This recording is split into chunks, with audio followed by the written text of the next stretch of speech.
Alloh o'zingga tavakkal. Bundan buyog'iga men o'zimni senga topshirdim. Tanamdagi jonimni ham topshirdim, o'zimni ham topshirdim.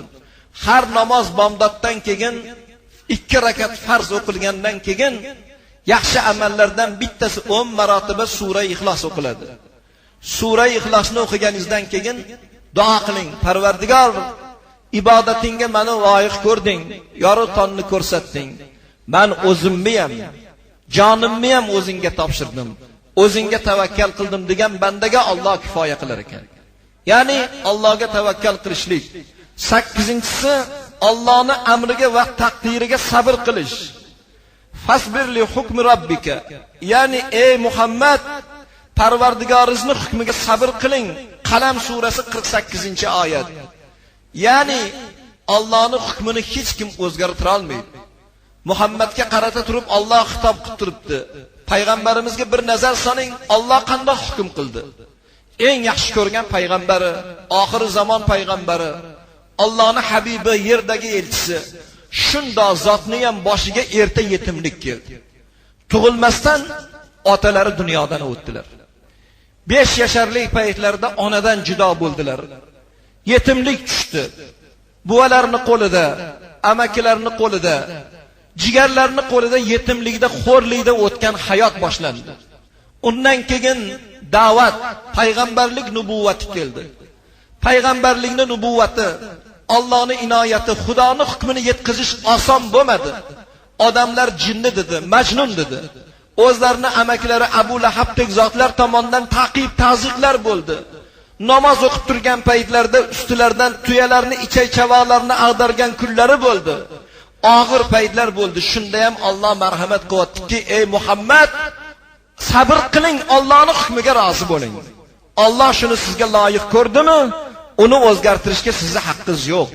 Shuning uchun bu da'vat hammamizga. Boshimizga keladigan yaxshi kun ham xayrihi va sharrihi minallohi taolo. Yaxshi ish ham, yomon ish ham Xudodan deb biling. Sabr qilaylik. Bu Allohning hukmi. Allohning hukmi bo'ldimi? Unga sabr qilishlikni Alloh buyuryaptiki, meni hukmimni o'zgartirishga haqqingiz yo'q. Men shu narsani sizga inoyat qildimmi? Endi bunga sabr qiling. 9-inchisi Allohning ne'matiga shukr qilishlik. Vashkuru ne'matallohi in kuntum iyyahu ta'budun. Ya'ni agarda Allohga ibodat etguvchi bo'lsangiz, uni bergan ne'matlariga shukr qiling. Nahl surasi 114-oyat. Allohning ne'matlari ko'p. Salomatlik ne'mati bor, farzand ne'mati bor, dunyo ne'mati bor, ko'p ilm ne'mati bor. Qancha odamlarni tirnoqqa zor qilganda farzandni beshimor ko'rganlar bor. Farzandlaringlar qatoringlarda suyanchiq bo'lib turgan odamlar bor. Ko'rganda shularga bir ne'matlarga shukr qilib qo'yishlik. Mana hozir ibodatga kelyapsizlar. Hech kim qo'linglardan yetaklab olib kelgani yo'q. Yorug' yuzuq ko'zinglar bilan dunyoni ko'rib turibsizlar. Oyog'inglar yurib xizmatinglarni qilyapti, birov ko'tarib olib kelayotganligi yo'q. Ovqatinglarni birov yedirib qo'yayotganligi yo'q. Hojatinglarga o'zinglar yarab turibsizlar, birov yetaklab olib borgani yo'q. Salomat shu jumaga kelayotganinglarni o'ziga shukr qiling.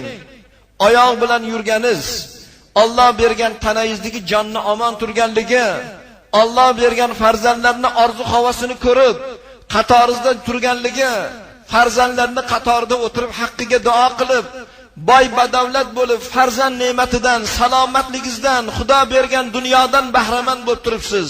Alloh bergan shu ne'matga shukr qiling. Lekin Xudo shu ne'matni bersa ham noshukr bo'lganlar ko'p.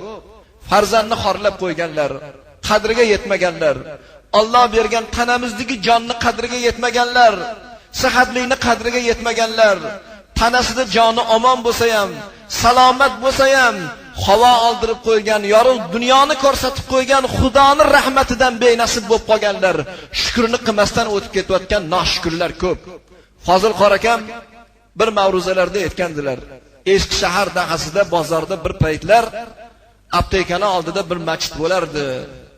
Shu masjidning oldida bir devona sifat odam bo'lardi. Lekin odamlar buni jinnidir-diyu, jinni emas ekan. Masjidning eshigining oldida turib, o'ladiganlar masjidga kirsin, o'lmaydiganlar o'tib ketaversindir ekanlar. Ya'ni bu gapning hikmati muhtaram birodarlar, sizlarga hech narsa kerak emas. Dunyoni matosi uchun kelganinglar yo'q. yoki oshnon uchun kelganinglar yo'q. Oxiratga zaxira bo'larmikin? Gunohimiz mag'firat bo'larmikin? Qilgan sajdalarimiz jannatingga hujjat, do'zaxga parda bo'larmikin deb turibsizlar. Shunda odamlar bor, shu vaqtlarda yuzini o'girib ketayotganlar bor. Alloh rahmat qilgan, Xudoning nazari tushgan, Xudo jannatga loyiq ko'rgan banda bugun shotga kelar ekan.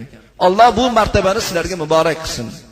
Bundan keyingisi muhtaram birodarlar, haloldan yishlik, ya'ni kulu min tayyibi ma razaqnakum. Sizlarga rizq berilgan pok narsalardan yenglar. Ya'ni Alloh rizq bergan pokiza narsalardan. Ya'ni odamlar ko'p joylarda taqvo qilishga harakat qilishadi. Mana bu narsaning ichida nima ekan? Bunga margarin qo'shilganmi? Bunga palon qo'shilganmi? Luqmani saqlashga harakat qilamiz. Bu yaxshi. Lekin taqvo degan so'zning ma'nosi saqlanish. Saqlangandan keyin hamma narsadan barobar saqlaning. Ovqatdan parhez qilib luqmani saqlaymiz u tilimizdan parhez qilmaymiz. Chiqqandan keyin g'iybat, fitna fasod, odamlarning orqasidan turli xil malomat. Qilsang taqvoni barobar qilgin, vujuding bilan qilgin. Payg'ambarimizning huzurlariga kelib taqvo nima deshdi? Shunda Rasul akram sallallohu alayhi vasallam taqvo dunyo misoli tikonzor. Tikonzordan yalang oyoq yurib, oyog'ingga lat yetkazmasdan, bir joyini tilmasdan, qonatmasdan o'tib ketishing taqvo degan ekanlar.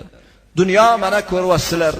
Qadamimizda aldam-suldam gaplar, hasad, fitna, fasod, shunga o'xshagan narsalardan o'zimizga gard yuqtirmasdan, g'iybat bo'xtonlarga aralashib qolmasdan, o'zimizni saqlab Xudoning rizoligini topgan banda haqiqiy taqvo qilgan bandalarning qatorida bo'lar ekan.